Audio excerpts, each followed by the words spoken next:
May time pa po kayo. Pasuyo ko na lang. Kung sino pang hindi mag-register dyan. Okay, so, habang nagsusulat po, so magpapatuloy na po ako.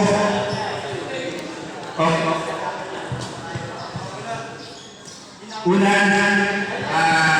nagpapasalamat po tayo sa may kapal kay Jesucristo sa muli niyang pagkabuhay para tumusin tayo sa ating mga kasalanan.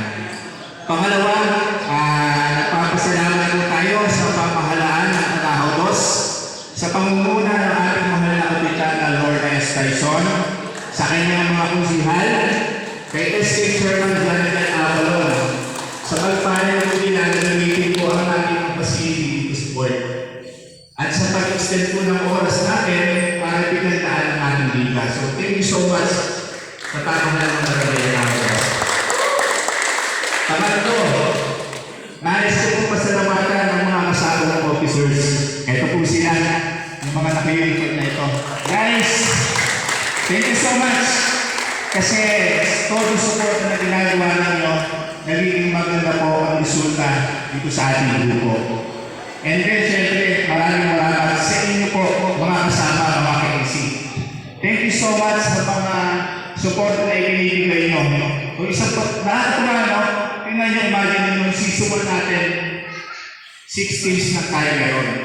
Ngayon, nadagdagan tayo ng 2 teams at saka tanggapin yung effort ng isa't isa. So, isa lang ang ibig sabihin para sa amin yan. May nakikita tayo maganda dito sa Tanahaw Dos Sunday Club. So, thank you so much sa kasama.